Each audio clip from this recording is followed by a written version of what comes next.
pancreatitis, manejo multidisciplinario, para la cual vamos a dar la bienvenida a los ponentes. Contamos con la intervención de 2 radiólogos intervencionistas y un cirujano con especialidad en cirugía de hígado, páncreas y vías biliares. Nos acompaña la doctora Laura Esther Tete González Lozada, el doctor Enrique Miguel Cruz, ellos 2 radiólogos intervencionistas, y el doctor Norberto Sánchez Fernández del área quirúrgica, como ya había mencionado, un especialista en cirugía de hígado, páncreas y vías biliares. Sin más preámbulo, demos inicio a esta sesión y esperamos que sea del completo agrado de todos y para resolver dudas y hacer comentarios en relación a este tema por demás interesante. Muchas gracias, bienvenidos doctores. Si quieren empezar, por favor. Muchas gracias por la invitación. Si quieres, empiezo yo y déjame comparto mi pantalla.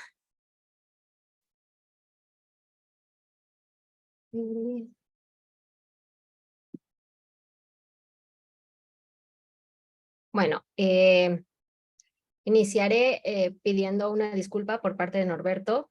La verdad es que estaba muy emocionado en estar con nosotros platicando sobre el abordaje multidisciplinario. Tenía unos casos que nos iba a compartir, unos videos muy padres, pero lamentablemente tuvo que entrar ahorita a un sangrado pancreático justamente por un trasplante de páncreas que hicieron ayer. Y bueno, vamos a tratar como quiera de hacer esta plática lo más amena posible entre los radiólogos intervencionistas que somos. No nos metimos mucho a la parte como académica de descriptores de radiológicos, porque queríamos mostrar, o lo que queremos mostrar más son pues casos y cómo es que los hemos ido abordando. Me presento, soy la doctora Laura Esther González Lozada, muchos me conocen como TT, y voy a iniciar yo y posteriormente le voy a dar la palabra a Quique. Bueno, sabemos perdónenme, que tenemos una incidencia y epidemiología un poco no actualizada, ¿no? Buscando en esta parte, lo más actual eran artículos 2012, 1999, que se basaban en incidencias de 1999, pero bueno, encontramos que la incidencia de pancreatitis aguda varía de 4.9 a 73 casos por cada 100,000 casos habitantes a nivel mundial y a nivel de Latinoamérica. En algunas regiones, la incidencia sube, ¿no?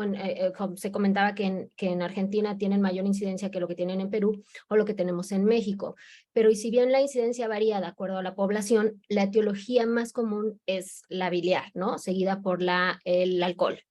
El Hospital General de México reportó 2% de los ingresos de todos los hospitales generales, con una incidencia de 10 a 46 casos por cada 100,000 habitantes por año. El abordaje de las complicaciones de pancreatitis, bueno, el manejo siempre será mejor cuando se aborda de forma multidisciplinaria. Esto quien incluye pues a los cirujanos de páncreas, a los endoscopistas, a los radiólogos que hacen el diagnóstico, a los radiólogos intervencionistas, a los infectólogos, a los nutriólogos y obviamente a los de terapia intensiva. Los radiólogos intervencionistas pues son una parte integral para el manejo, por lo cual nosotros somos los que debemos estar también muy familiarizados con las indicaciones, las complicaciones y las técnicas quirúrgicas que utilizan los cirujanos. Las complicaciones agudas detectadas por imagen, bueno, lo más común son las colecciones, los pseudoquistes y la necrosis. Aproximadamente se habla que de un 30 a un 60% de pacientes con pancreatitis desarrolla colecciones y se ha asociado a una mortalidad que va desde un 20 hasta un 40%. Por eso es como muy importante el manejo. Y también, bueno, no podemos olvidar que también ocurren complicaciones vasculares, llámese pseudoneurismas, trombosis venosa y varices. El tratamiento de las complicaciones se trata de que sea como cualquier otra patología, que seamos los menos invasivos posibles, como el drenaje percutáneo, el drenaje transgástrico, que puede ser por endoscopía o puede ser abierto, la necrosectomía endoscópica, la laparoscópica o la videoasistida, pero al final del día tienen todos el mismo objetivo, que es aliviar los síntomas, controlar la infección y prevenir el progreso a sepsis y falla orgánica. Ya, bueno, cuando encontramos una colección asociada además a una infección, pues ya se vuelve todavía un reto mayor. El tratamiento. Los criterios diagnósticos, nada más como repaso, bueno, sabemos que con que se cumplan 2 de 3 ya puedes tener el diagnóstico. Inicialmente tenemos que tener un dolor abdominal, este es intenso, el irradiado hacia la espalda, una elevación de la amilasa o lipasa de más de 3, y bueno, que se tripliquen, y los hallazgos por imagen, pero en algún momento se criticaba mucho que utilizamos la imagen, ¿no? O sea, que teniendo 2 ya puedes dar el diagnóstico, que no es necesario hacer el diagnóstico por imagen. Con 2 de 3, pues es más que suficiente. Además de que en la primera semana del inicio de los síntomas, la tomografía puede no tener una correlación exacta con la gravedad de la enfermedad. Y inclusive si llegas a ver colecciones en este punto, pues son cosas que en teoría o en que su mayoría no va a necesitar ninguna intervención, va a tener una autorresolución, ¿no? Entonces hay que también tener esto en cuenta si nos presentan a un paciente. En este momento, pues tener nuestro criterio que no es un momento ideal para juzgar la intervención. El abordaje, bueno, desde cero tendrías que hacer la historia clínica, determinar si con la historia clínica pues ya puedes como saber si esto va más por el alcohol, por medicamento, por trauma, por drogas, por hipertrigliceridemia, por hipercalcemia, se piden los laboratorios y la imagen pues sí va a proveer un valor para determinar la causa. Por ejemplo, el ultrasonido se usa para ver si no hay litos muy evidentes y la tomografía se puede utilizar para descartar cáncer, litiasis de la vía biliar que no se documentó por ultrasonido, inflamación autoinmune o cambios anatómicos. La tomografía contrastada es la que nos va a ayudar cuando estamos sospechando ya de una complicación per se, una sospecha de necrosis o complicaciones locales asociadas a la pancreatitis aguda, ¿no? Las zonas que no refuerzan, pues son las zonas que indicarán necrosis. Pero ¿cuándo sospechamos de una complicación? Bueno, pues cuando el paciente clínicamente no le está yendo mejor, que se le tiene más dolor, se están elevando las enzimas, hay una disfunción orgánica o tiene ya datos de sepsis. La determinación de la gravedad, bueno, sabemos que hay varios sistemas de puntaje. El original en 1992, que era el Atlanta, se le hizo como un update, es el que más utilizamos y se utilizan los criterios basados en la tomografía contrastada. Y lo que va a hacer es que se diferencia entre la pancreatitis edematosa intersticial o la necrotizante. Y adicionalmente, bueno, en la parte clínica tenemos los criterios de Ranson y Apache 2, que también otorgan información pronóstica útil, ¿no? Donde también vamos a tener que valorar la edad, la morbilidad del paciente, las enfermedades, la BUN, la creatinina, etcétera. Dentro de nuestra subdivisión de la revisión de Atlanta, tenemos la pancreatitis edematosa intersticial, que está por aquí, y la necrotizante. Ahora bien, perdónenme. Inicialmente tendríamos la etapa temprana y la etapa tardía. La etapa temprana se clasifica menos de 4 semanas y la etapa tardía en mayor a 4 semanas de la enfermedad. Entonces, podemos tener una pancreatitis edematosa intersticial, vamos a ver colección líquida peripancreática en la etapa temprana, pero esta ¿cómo va a ser? Homogénea, no va a tener una pared, va a poder incluir alguna colección mínimamente compleja, o sea, que no se vea realmente compleja, y esta puede estar tanto dentro como fuera del páncreas. Cuando ya tenemos una tardía, es decir, ya se formó un pseudoquiste, y este va a ser encapsulado, ¿no? Ese sí tendría que tener una pared.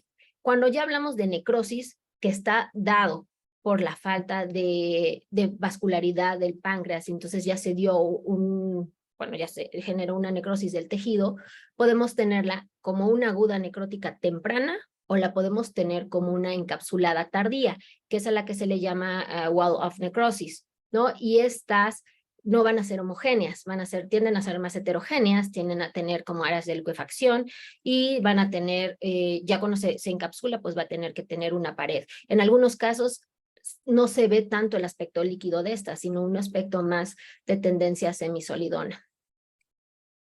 ¿Qué otros hallazgos son útiles que podemos ver por imagen y que nos pueden ayudar también a nosotros para nuestro tratamiento o nuestro abordaje? Bueno, el efecto de masa sobre el árbol biliar, el seguimiento después de un procedimiento quirúrgico, ¿no? Donde tenemos que documentar la resolución, Y bueno, y la resonancia magnética te puede ayudar a determinar la anatomía del conducto pancreático, porque si tú te encuentras con colecciones recurrentes, o sea, que ya las drenaste y se vuelven a formar, puede ser que tengas una alteración o un daño en el conducto pancreático, y entonces, bueno, ahí ya, o sea, estar drenando ya no va a ser de tanta utilidad si no se aborda primero la anatomía del conducto. Empezaba yo con algunos casos de los que hemos tenido. ¿Qué abordaje usar cuando tenemos o nos presentan una colección? Pues la verdad es que el abordaje depende, uno, de la imagen, dos, de lo que cuentes en el hospital, ¿no? O sea, tenemos a veces que adaptarnos y tener diferentes tipos de abordaje. Mucha gente, o en su mayoría, estamos acostumbrados a usar la tomografía, pero también podemos guiarnos con el ultrasonido, podemos seguir usando la tomografía y podemos también auxiliarnos de la fluoroscopía. Este es un caso donde, perdonen la imagen, es que no, el hospital no tiene manera de compartirnos las imágenes descargadas, entonces es básicamente una foto.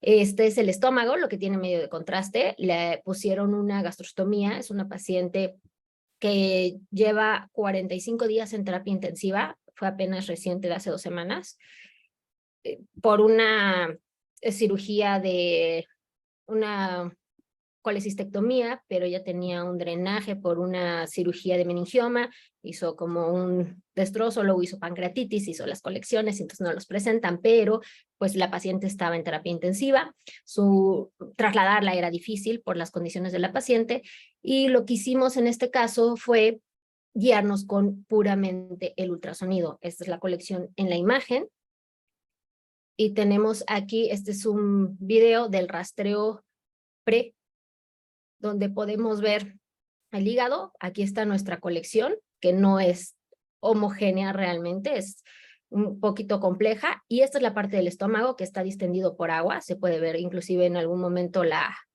sonda que le pusieron. Y en,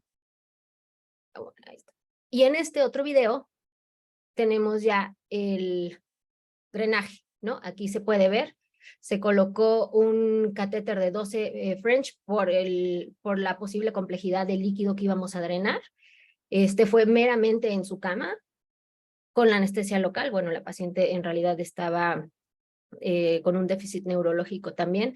Se utilizó anestesia local, se hizo en su cama, meramente guiados por ultrasonido. Aquí tengo otro ejemplo. El paciente estaba ingresado en un instituto de seguridad social, pero lo dieron de alta con la colección. Ingresó a un hospital con no todos los recursos, sin embargo, sí contábamos con la tomografía. Entonces, lo que hicimos es detectar la colección. Aquí podemos ver la colección a nivel de la cola del páncreas. La podemos ver también por ultrasonido, pero utilizamos aquí los dos métodos. La punción inicial la hicimos guiados por ultrasonido, pero corroboramos que la guía se fuera donde nos interesaba uno, drenar esta parte y drenar la parte anterior. Entonces podemos ver la basal, el drenaje y postdrenaje, donde prácticamente se ve la resolución. Este es el video.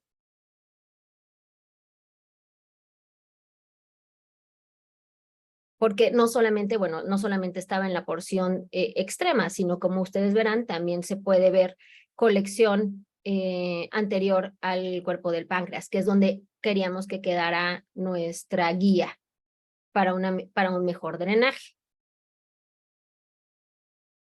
Bueno, esta es mi parte, y les voy a dejar la palabra en este caso a Quique, y cualquier duda, bueno, estoy a sus órdenes.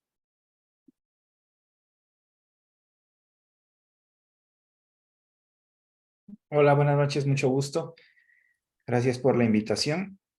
Y bueno, yo voy a hablar de otra parte acerca de la pancreatitis, igual parte del manejo y un poquito más que asociados a la imagen, más en relación a la clínica.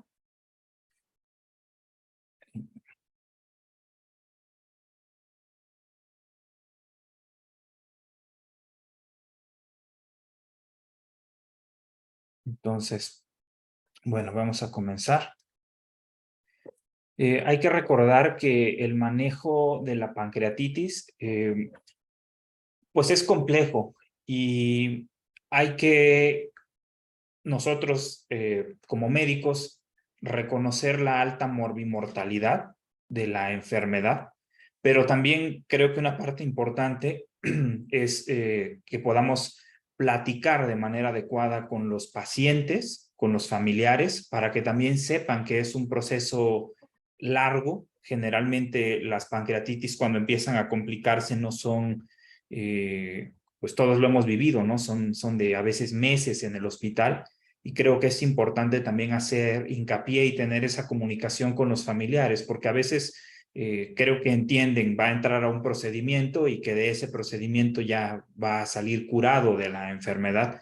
Y muchas veces es un proceso en el que pues apenas es la parte inicial y son muchos altibajos en este proceso. Hay que saber que requiere un manejo óptico multidisciplinario y también hay que entender nosotros las limitantes a veces de los centros, ¿no? Yo manejo pura, digamos, pura cuestión privada, pero no todos los hospitales privados tienen todas las condiciones. Hay clínicas muy sencillas en las cuales a veces ni siquiera contamos con el ultrasonido, lo llevamos nosotros, no contamos con fluoroscopía o tomografía, etcétera.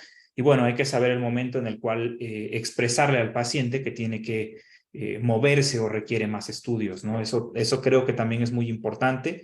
Si a veces tenemos que trasladarlos a un lugar con más experiencia en el manejo, ¿no? A veces no es que nosotros no podamos, sino simplemente la limitante del lugar en donde estamos no nos permite desarrollar o sacar más adelante al paciente. Hay cuestiones que están en guías ya, digamos, preestablecidas. Este es como un resumen lo más pequeño que lo pude hacer para no entrar en tanto detalle. El uso de antibióticos es importante. Es mejor que esté dirigido a microorganismos aislados. Hay estudios que sugieren ausencia de beneficio, por ejemplo, en tratamiento profiláctico con antibióticos. Ya eso depende un poco más del clínico y creo que depende también de las condiciones del paciente, es decir, pacientes que pues no tienen muchas comorbilidades o la respuesta inflamatoria es muy grande, pues a veces tal vez se podría justificar un poquito en ellos, aunque en teoría los estudios que existen al día de hoy apoyan más la ausencia de antibióticos hasta que hay datos francos de infección, ¿no? Siguiéndolos con laboratorios, elevación de leucocitos, la procalcitonina, que juega un papel muy importante como marcador determinante si puede existir o no infección, y bueno, apoyado de la imagen, ¿no? Que sabemos que no es tan sensible para decir que hay infección, pero bueno, muchos pacientes tienen estudios de control y lo que más nos indica es la presencia de gas, ¿no? Cuando la necrosis infectada es sospechada, pues bueno, hay que iniciar antibióticos. Muchos de esos antibióticos son antibióticos de amplio espectro. La mayoría van a ser de uso intravenoso y bueno, eso indica que van a estar los pacientes hospitalizados. Hay que saber también que es importante el tema de la nutrición. Lo que encontré es que la nutrición enteral de manera temprana, ya una vez que está estabilizado el paciente, ayuda a mejorarlo y sobre todo protege del tema de la infección, de la necrosis, ¿no? Básicamente lo que nos dicen es que las bacterias al final del día, cuando están con un proceso intestinal habitual, siempre va a haber una barrera protectora para evitar que se extravasen del intestino hacia la necrosis y bueno, ahí puedan desarrollarse de esa manera, ¿no? Obviamente hay que considerar la ausencia de náuseas, de vómito, la ausencia de signos de obstrucción en general y cuando esta pues no es posible por el mismo paciente, pues bueno, considerar el uso de tubos. Aquí también entra la parte de cuando el endoscopista tiene que entrar, por ejemplo, a la CEPRE para destapar un lito, bueno, ahí también se puede dejar una sonda un poco más dirigida hacia el intestino delgado, etcétera, ¿no? No es tan recomendable o no es recomendable la nutrición parenteral solo si realmente el tema nutricional no puede ser alcanzado por la vía enteral o de plano por comorbilidades, cirugías, etcétera. No es posible utilizar esta vía, ¿no? El uso de drenajes y la debridación de la necrosis va a estar indicado en pacientes con necrosis infectada.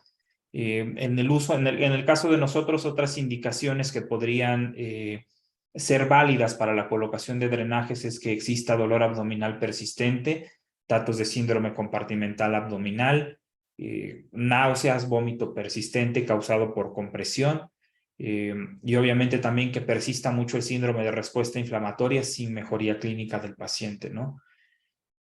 Hasta más o menos la tercera parte de los pacientes van a responder con el uso exclusivo de drenajes percutáneos, aquí hablando solamente de drenajes percutáneos. También hay que recordar que tenemos que usar drenajes de calibre elevado. Usualmente nos recomiendan arriba de 10 French. Y de todas maneras tenemos una mortalidad cercana al 15%. Lo de los calibres lo voy a retomar un poquito más adelante. También es muy importante platicar con el cirujano que está cuidando al paciente también, porque a veces se pueden plantear desde un inicio abordajes que puedan favorecer algunos tipos de procedimientos quirúrgicos, como por ejemplo el debridamiento peritoneal, retroperitoneal, perdón, video asistido, en los que a veces de repente tenemos que usar un camino o un poquito más largo o no tan planeado como lo teníamos de manera original. Pero bueno, todo esto con fines de que se tengan alternativas de mínima invasión para el paciente. Algo que se hace mucho hincapié en las guías y en los artículos que revisé es tratar de retrasar lo más posible la intervención, independientemente de cuál sea endoscópica, sea quirúrgica, sea percutánea, tratar de evitar colocar el drenaje en el cuadro agudo.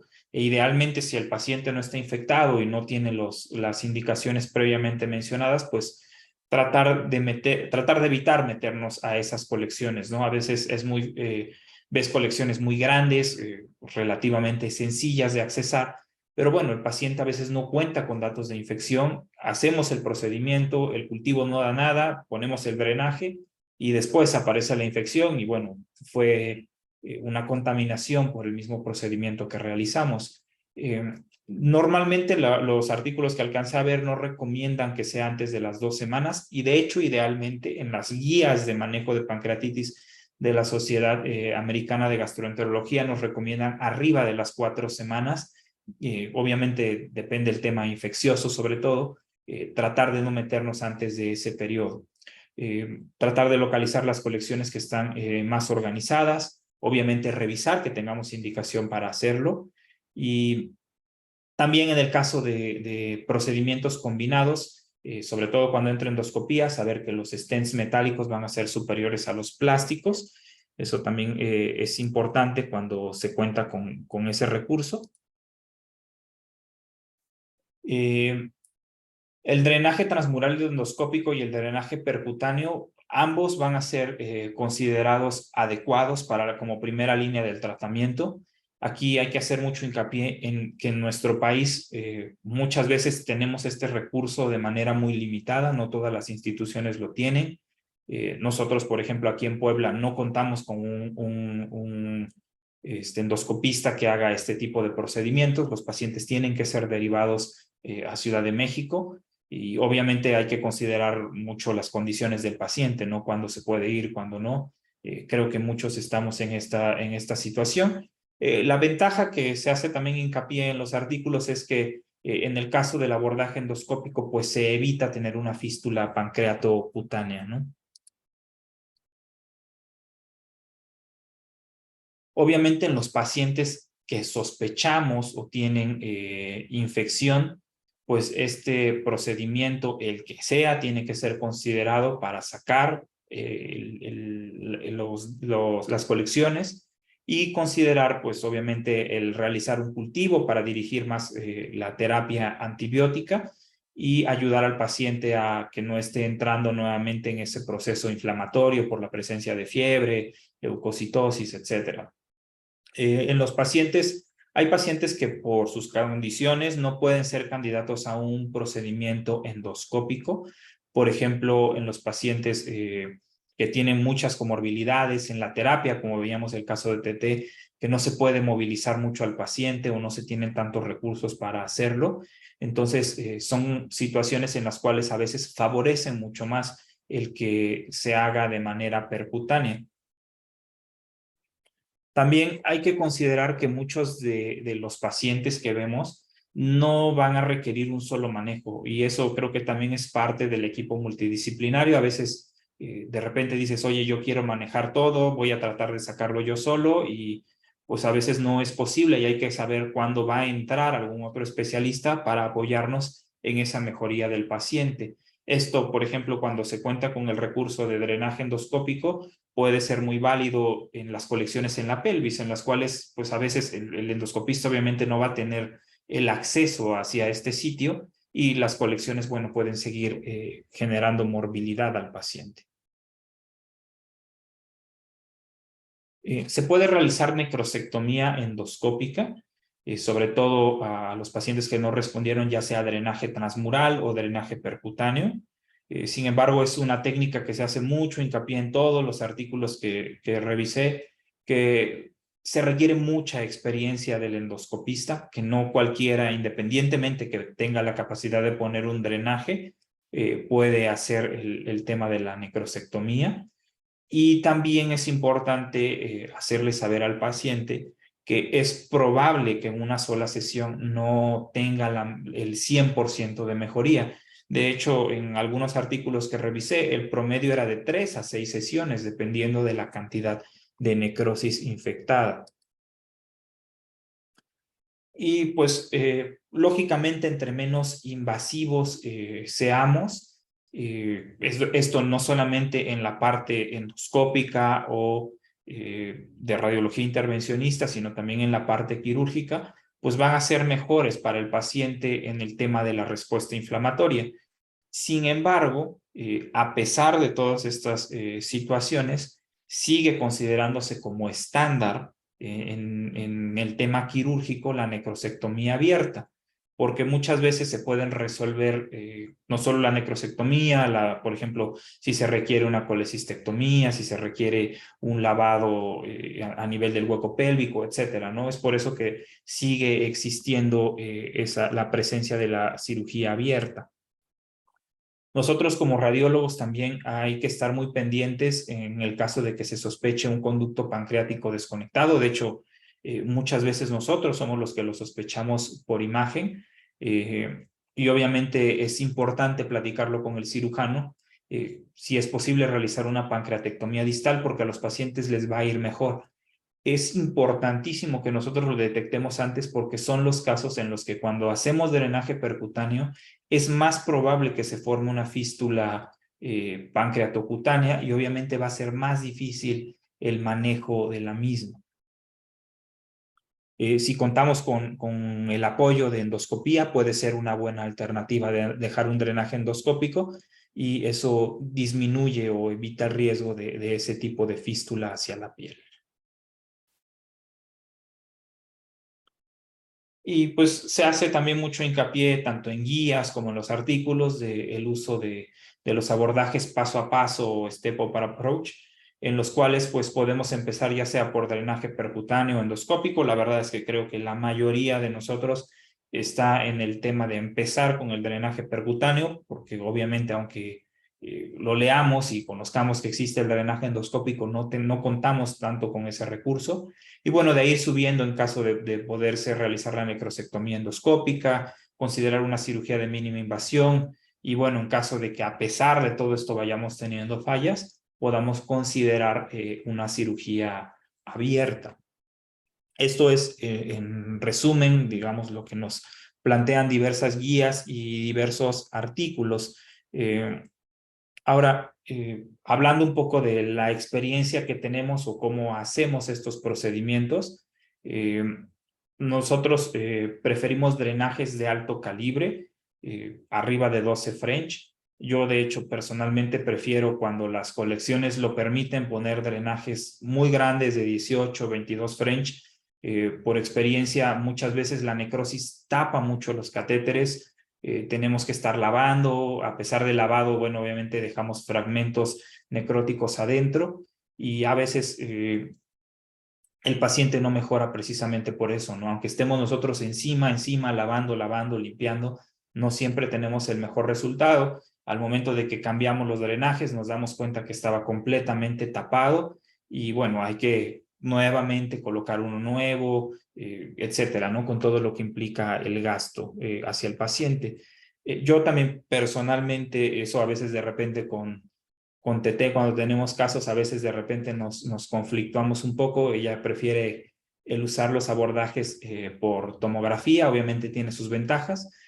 Yo de manera personal, siempre y cuando vea un camino que pueda abordar por ultrasonido y usar la fluoroscopía, yo personalmente lo prefiero más, principalmente porque primero que nada puedo dirigir un poco más la guía hacia las zonas o hacia las topografías que yo prefiero, o que quisiera tener un mejor drenaje por la apariencia en los estudios de imagen.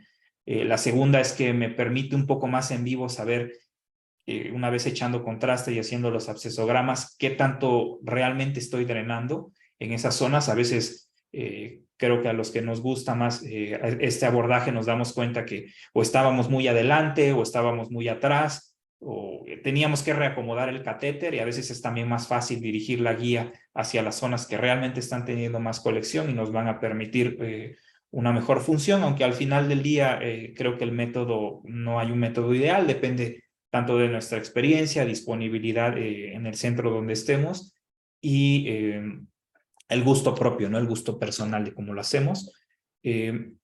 También consideramos mucho los lavados en la cama o incluso llevarlos a sala para estar limpiando, metiendo y sacando el catéter, haciendo los recambios sobre guía, etcétera, para tratar de sacar material necrótico. Hay que considerar, como les digo, recambios de drenaje. Desgraciadamente, tenemos a veces limitantes económicas, no solo en la parte privada, sino también en la parte institucional, en la cual no contamos con todos los tipos de drenajes, o es difícil estar solicitándolos, pero hay que considerar que a veces es necesario y es la mejor manera a veces de sacar adelante un paciente, es movilizando como diversos materiales, ¿no?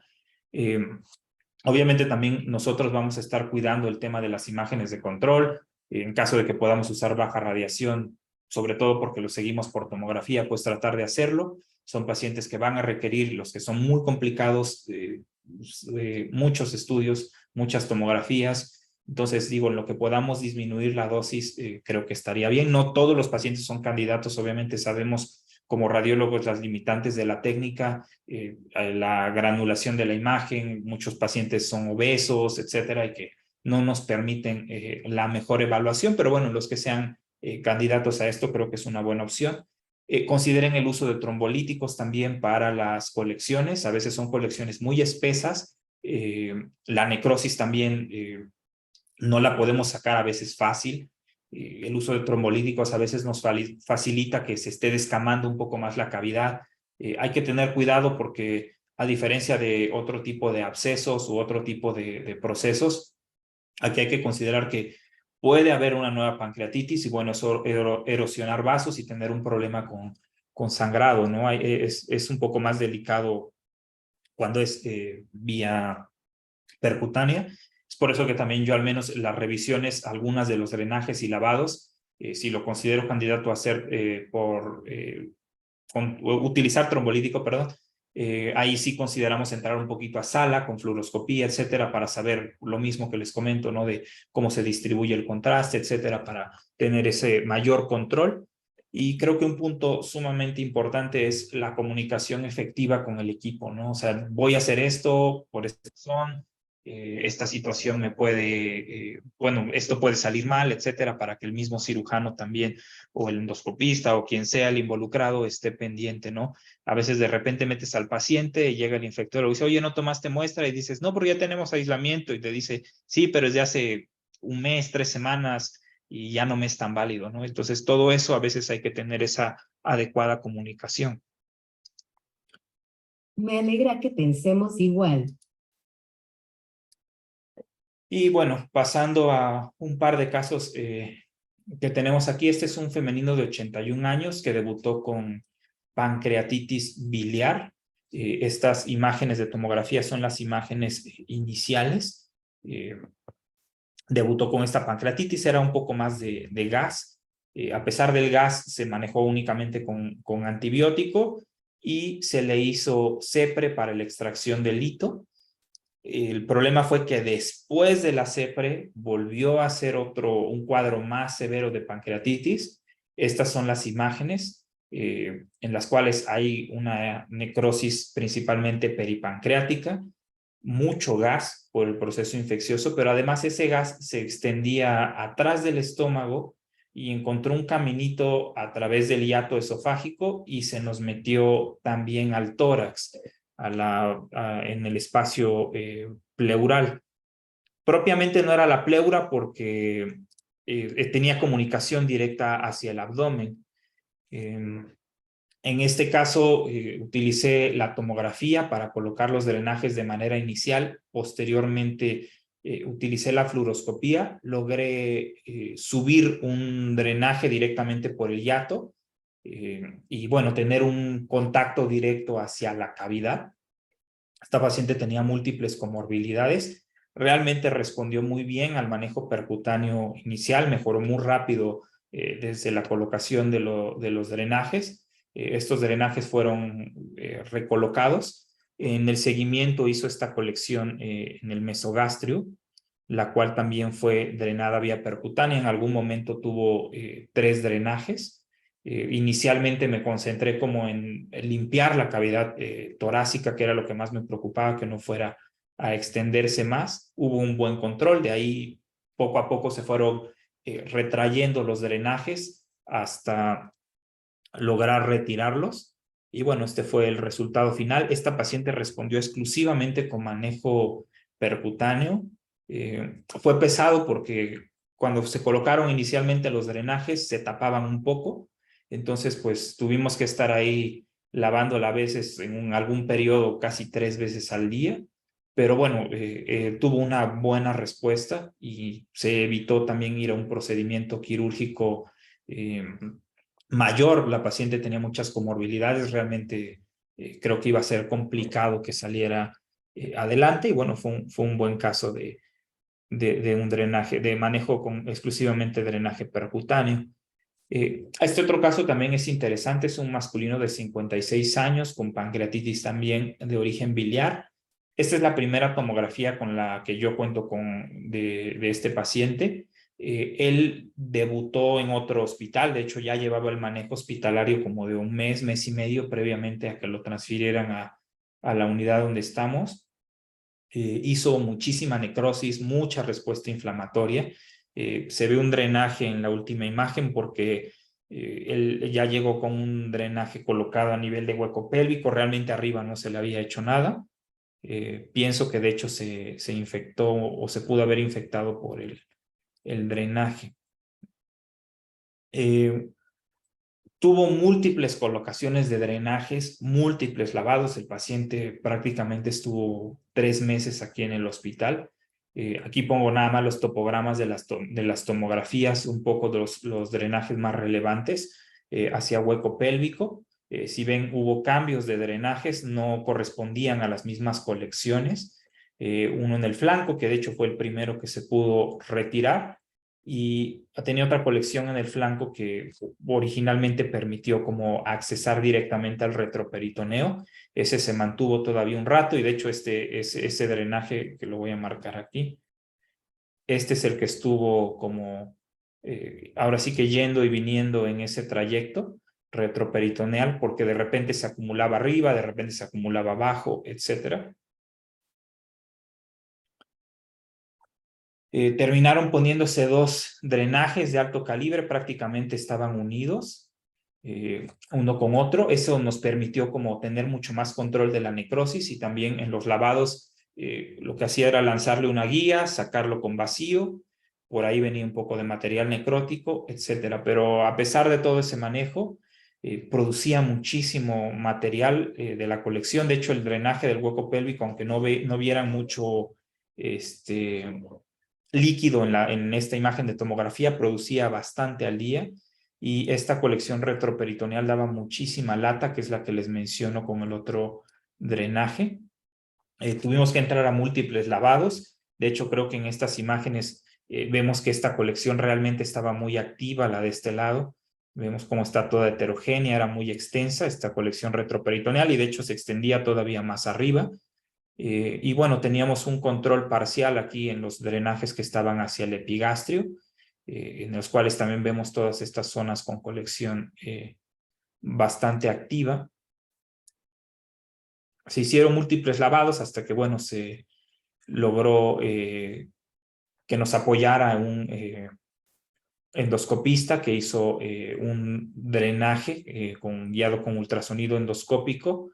Trajeron el equipo aquí y nos permitió como que pudieran colocar el stent muy cerca de los drenajes, y eso permitía lavar por los drenajes, que se fuera por el stent, es decir, ya no tener que estar sacando tanto al paciente a sala. Y además se hizo necrosectomía a través de los stents. Me parece que fueron 2 o 3 sesiones, no recuerdo ahorita con exactitud cuántas fueron. A pesar de todo ese manejo, producía, por ejemplo, estas colecciones en los estudios de control de repente ya no estaban, de repente volvían a aparecer. Realmente fue un caso complicado hasta que pudimos retirar primero los del hueco pélvico, que fueron los primeros que se retiraron, o el primero que se retiró. Posteriormente retiramos los que estaban tanto acá arriba, hizo una colección todavía en mesogastrio y otra en el flanco izquierdo. Esas también se retiraron, estas dos de aquí, hasta ya nada más quedar con el puro drenaje endoscópico. Y bueno, el paciente respondió. Posteriormente, todavía como a los 2 meses, tenía proceso inflamatorio. Hizo una trombosis parcial de la porta porque estaba bien comprimida. Aquí era como una de las zonas de compresión. Pero bueno, salió adelante, se le hizo la colecistectomía y bueno, ahí anda el paciente, ¿no? No entró nunca a un procedimiento quirúrgico. Cada que se le hacía algo, alteraba o sea, el páncreas estaba se irritaba muy fácil. Entonces fue un poco complicado el manejo. En la colección epigástrica yo usé el trombolítico y ahí fue donde, si bien pude drenar bastante mejor, uno de los problemas que tuve es que yo creo que se erosionó algún vaso venoso y estuvo perdiendo sangre por ahí. Sí bajó la hemoglobina, digo, no se le hizo nada más, pero sí estuvo un rato con pérdida de sangre, como una semana más o menos, goteando un poco de sangre. Digo, no evoluciona más y se pudo hacer todo esto, ¿no? Eso fue posterior ya al drenaje endoscópico. Y bueno, para concluir, la pancreatitis es una enfermedad compleja, requiere un conocimiento amplio sobre el tema. Siempre saber que pues requerimos de un equipo, solos es muy difícil y complicado. Hay que comunicarnos muy bien con el equipo cuando de repente nos ha sucedido a todos, ¿no? Que el terapista quiere que se drene, el cirujano dice que todavía no, el infectólogo quiere muestra, etcétera. Entonces hay que llegar a veces a un punto medio, saber mediar esa situación y comunicarnos muy bien. Y también comunicarnos muy bien con el paciente, porque también creo que es un punto importante, sobre todo cuando ya sabemos que van a ser procesos largos, ¿no? de hospitalización.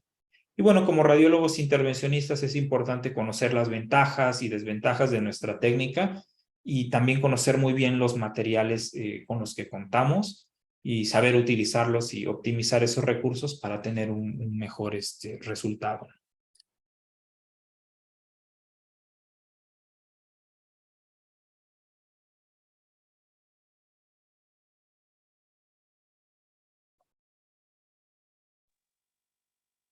Muchas gracias, doctor Enrique Miguel Cruz, y a la doctora Laura Ester González TT.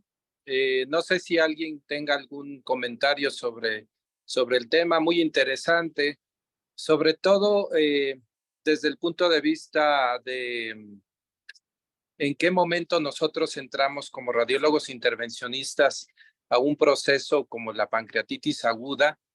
Es determinante en el sentido del éxito que esperemos. Como bien dijo doctor, pues es una patología que nos lleva mucho tiempo y a veces el resultado esperado a corto plazo pues no es así. Entonces muchas veces no es como otro tipo de colecciones intraabdominales que pues ponemos un catéter, drenamos y el asunto ya se resolvió. Aquí creo que un punto importante es saber en qué momento nosotros vamos a entrar a poner un catéter, porque sabemos que colecciones como complicaciones de pancreatitis vamos a tener y no necesariamente nosotros vamos a resolver ese problema. A veces nos llegan a consultar y es importante saber todo el contexto del paciente, en qué momento nosotros sí pudiéramos poner un catéter y le vamos a resolver parte del problema, o también podemos aumentar el riesgo de aumentar la morbimortalidad de ese paciente. Es muy importante no dejarnos llevar solo por el aspecto de que tenemos que hacer un procedimiento, sino analizar siempre bien en el contexto al paciente para poder tomar una buena decisión con respecto a un drenaje. Creo que se abordó muy bien el tema respecto a las colecciones, cuando es una colección estéril que no vale la pena tocar. A veces con el puro tratamiento antimicrobiano, el soporte de la hidratación, en fin, el manejo médico en realidad puede resolver una pancreatitis. Cuando nos enfrentamos a colecciones ya con infección, es en ese momento en donde pues ya podemos determinar cuál es la mejor vía y el mejor método. Y como bien comentaron, saber relacionarlos con las otras especialidades para buscar el mejor beneficio de nuestro paciente. No sé si alguien más de los participantes del panel, de los radiólogos intervencionistas, tuviera alguna duda concreta acerca del tema y para discutirlo y sacar alguna conclusión. Buenas noches, doctor. En el chat tenemos dos comentarios. Uno es por parte del doctor Enrique Mainero. Da felicitaciones por la plática. Y el otro es una pregunta del doctor José Napoleón Morales Cruz. Él nos pregunta el tiempo prudente para dejar el catéter.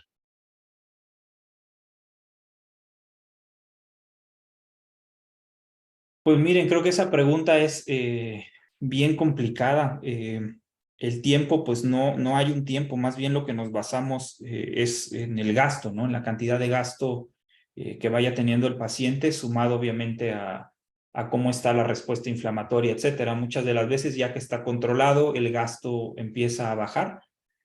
Obviamente hay que verificar que el tema infeccioso ya no esté. Creo que hay que ser muy prudentes con el retiro de los catéteres. Usualmente las guías nos dicen entre 10, 20 mililitros de producción al día, obviamente que no sea todo turbio, maloliente, etcétera, líquido. Pues bueno, es cuando consideramos que puede ser retirado. En pancreatitis es difícil porque, como dice el doctor, a diferencia de otras colecciones que entras, sacas y dices, ya hasta me traje la cápsula por las características que tiene el líquido, acá pues realmente no hay eso. Entramos, lo colocas, aspiras, sacas, incluso puedes ver que la colección se colapsó completamente y al otro día tener un gasto muy grande, ¿no? Yo personalmente lo que hago es, hago algunas pruebas, de repente lo cierro un par de días a veces todavía antes de retirarlo, sobre todo cuando son abordajes difíciles, ¿no? A veces las correderas tal vez no es tan complicado, pero si ya en la TAC sabes que entraste a mesogastrio, ya el intestino ya está encima, etcétera, y es difícil de acceder y de sacarlo, yo creo que es válido también hacer esas pruebas en las cuales lo cierras un par de días, por ejemplo, haces una nueva imagen de control o si lo puedes rastrear con el ultrasonido y darte cuenta ahí si hay colección o no siguiendo el catéter. Y ver la cantidad de líquido que sale, ¿no? Pero yo generalmente me baso más más que en el tiempo, en el gasto que tiene el catéter y obviamente la respuesta del paciente, ¿no? Es un paciente igual, aunque no esté gastando mucho, si tiene respuestas inflamatorias todavía muy altas, el tema laboratorial, la procalcitonina muy elevada, la BSG, por ejemplo, la proteína C todavía muy elevadas, son condiciones en las cuales todavía podemos mantener un poco el drenaje, ¿no? Al menos eso es lo que yo he manejado aquí. Aquí también es lo mismo, ¿no? O sea, si no tienes buena comunicación, le platiqué aquí que de un caso que tuve, el drenaje, 2 drenajes perfectamente puestos, drenaba bastante bien, pero el que se desesperó, no sé, supongo que era el clínico, porque lo metieron a cirugía 2 días después de poner los drenajes. Entonces, no es que se considerara no exitoso, simplemente el que quería como mayor resolución en un tiempo más rápido, pues fue el tratante. Entonces le decía aquí que digo, al final del día el drenaje era exitoso, o sea, seguía drenando y a grandes cantidades, pero decidieron meterlo. Entonces también ahí, bueno, no es el equipo de trabajo habitual con el que yo estaba acostumbrada a trabajar.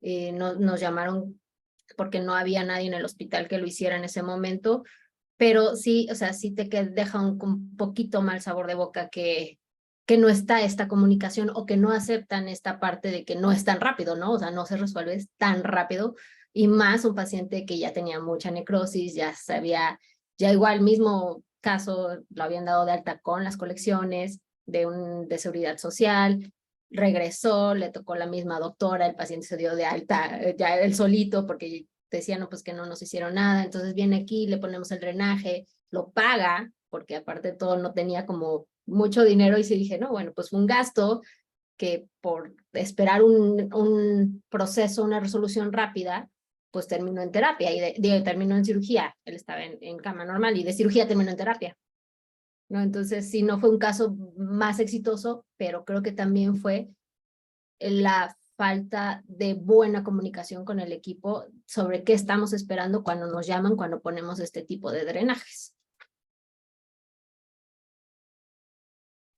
Gracias. Tenemos también pregunta del doctor Rodolfo Rosenberg. Eh, Nos dice, ¿qué criterios de retiro tienen para los catéteres y cómo evalúan la necrosis residual? Perdón, no escuché lo residual, ¿qué?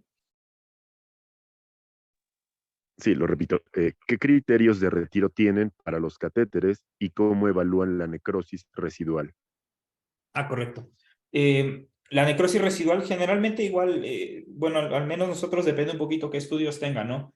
Si podemos dar seguimiento con la misma tomografía adelante, con la misma, lo podemos seguir y como les dije, más o menos el criterio en cuanto a gasto, tomamos 10, 20 mililitros día. En el tema de la necrosis residual, les digo, entra también el tema clínico, ¿no? Los laboratorios del paciente creo que son muy importantes. A veces, de repente, como radiólogos se nos olvida un poco esa parte o no la consideramos con tanto peso, pero bueno, a veces los clínicos también nos los hacen saber, ¿no? Dices, oye, y nos ha pasado al revés, en el cual nosotros decimos, oye, por tomografía ya no hay colección o la necrosis es mínima, no me está gastando mucho, ya la ve y me sale completamente clarito, ya lo voy a retirar. Y pues es donde el clínico también a nosotros nos dice, oye, ¿sabes qué? Espérate porque los laboratorios no están bien todavía, va a seguir produciendo eventualmente o hay algo más ahí que nos va a dar lata después. Entonces es donde eres un poquito más prudente. Estrictamente hablando, se consideran los laboratorios, la imagen y el gasto del drenaje, ¿no? Gracias. Una pregunta más del doctor Pablo César Iglesias. Si se usa trombolítico para el lavado de los catéteres, ¿cómo es la preparación de dilución sugerida? Aquí es variable. Mira, el uso de trombolítico originalmente fue descrito para colecciones por empiema. Entonces, una buena parte de los artículos hablan inicialmente de empiema. En el uso abdominal no había tantos, digo, creo que ya hay un poquito más. Lo que te recomiendan es el trombolítico, diluirlo en 100 mililitros de solución salina, más o menos, dependiendo de qué tan espeso esté, entre 3 y 5 miligramos. Realmente la dosis es muy bajita, pero aquí ya depende del protocolo que quieras usar. La mayoría de los protocolos que están descritos son de 2 lavados, o sea, 2 lavados al día, es decir, cada 12 horas aproximadamente, 3 días. Ya depende cómo te esté mejorando el gasto y la disminución de la colección. Algo que a veces no te dicen los artículos, que me pasó las primeras veces que lo utilicé, es que cambia mucho el color de la colección. Muchas veces toma un tono como asalmonado. Y bueno, al principio yo también me asustaba porque decía, oye, no sé si está sangrando, si no, no tuve tanta experiencia en la residencia utilizándolo, ya fue posterior. Digo, es como tip nada más, que sí cambia un poco la consistencia y el color. Pero usualmente cuando responde desde el primero o segundo lavado vas a darte cuenta que ya empezó a salir o a fluir de mejor manera.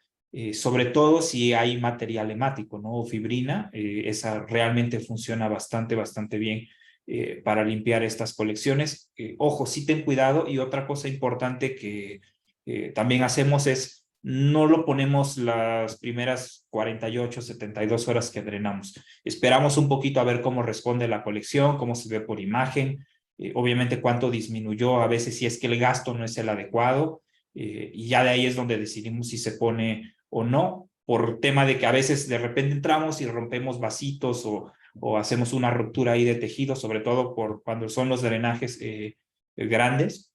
Entonces, tratamos de ser un poquito prudentes en el momento de usarlo. Casi nunca o bueno, al menos de manera personal, no lo he usado nunca, de que acabo de colocar el drenaje en este momento y hoy mismo empiezo a lavarlo con trombolítico. No, aún sabiendo que son hematomas, prefiero esperar un poquito por margen de seguridad para el paciente, ¿no? Sobre todo que haga un pequeño trayecto y que estemos seguros que ese trayecto no sangró. Gracias, doctor. Una pregunta más del doctor Ronald Polo Campos. Buenas noches, felicitaciones por la charla. Luego de haber drenado una gran colección a gran volumen, en el caso de disrupción del Wirsung, ¿es posible pueda resolverse espontáneamente o siempre es quirúrgico? Lo que leí es que siempre es quirúrgico, bueno, lo que les mencionaba. Lo idóneo es que sí entre a cirugía, pancreatectomía distal. Obviamente depende en dónde sea la sección del conducto, ¿no? De hecho, este paciente, el segundo que les mencioné, tuvo disrupción del conducto pancreático. Nos dimos cuenta ya un poquito más avanzado todo el proceso. No puse las fotos de la zona de necrosis, era a nivel de la cola, aunque de manera conservadora por el tema del drenaje endoscópico, etcétera, sí logró acomodarse, pero bueno, cerrar la zona, ¿no? Y ya no hizo la fístula. Por ahí había otro caso de un paciente que le hicieron, fue por una cirugía post-pancreatitis con resección a nivel de la cola, y tuvo muchísimo, él de hecho hizo una fístula pancreatocutánea y fue de difícil control. Sí se cerró de manera espontánea, tuvo manejo médico para disminuir las secreciones pancreáticas, etcétera, un buen rato, y tardó en responder. La verdad es que sí tardan, y cuando se hacen las fístulas es tardado. Entonces es lo que nos recomiendan las guías, de poder ser quirúrgico, idealmente sí hacer la cirugía en el momento en que el paciente obviamente ya esté en mejores condiciones, ¿no? Pensando en que no se esté extendiendo este proceso por la fuga de líquido pancreático. Gracias. Una pregunta más del doctor Sergio Viles Quintana. Hola, felicitaciones por el tema, muy interesante. Mi pregunta es si durante el tratamiento con drenajes percutáneos se han formado algún tipo de fístulas pancreatoenterales y cuál es el manejo en esos casos.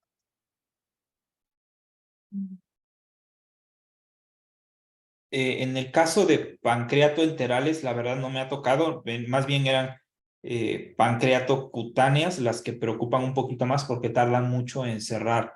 De hecho, en teoría sería como lo mismo cuando drena, o sea, sería el mismo principio que el tema endoscópico, ¿no? Es decir, ahí en teoría debería cerrar sola. Ahora, la ventaja de que sea hacia enteral o gástrica sí me ha tocado espontáneas, o sea, que se abra el estómago.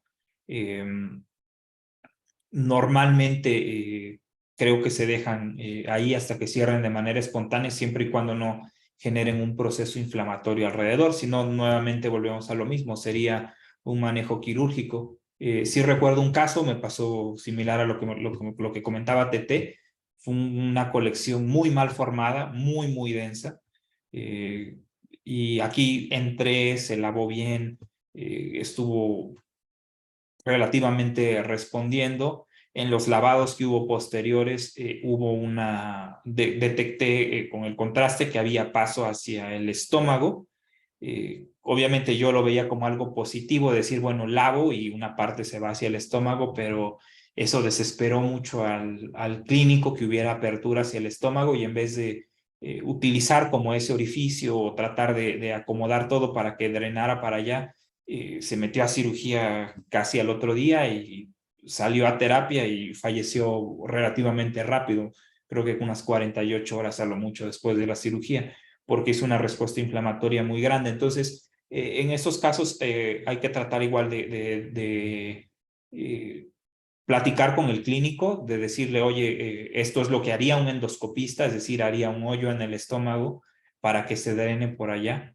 Entonces, sí es como importante esa comunicación, ¿no? Y a veces en eso nos ayuda el uso de contraste y de lavarlos con la fluoroscopía, en el cual tú puedes echar el contraste y sabes hacia dónde se está yendo, sabes que no se está acumulando, sino porque no te retorna, sino sabes que se está yendo hacia el estómago y está recirculando, y bueno, eso es positivo, ¿no? Y tratar de alzar la voz y decir, oye, aquí creo que esto es positivo para el paciente, aunque parezca que no, porque está abierto el estómago. Obviamente, el tema de la alimentación con la sonda y tratar de meterla un poco más hacia duodeno o yeyuno, pues también es importante de considerarlo, ¿no? Y si no lo tiene, pues hablar también con el clínico y decirle que necesita la alimentación un poco más dirigida hacia el intestino para sortear el defecto de la pared del estómago, al menos en este caso, el caso que les comento.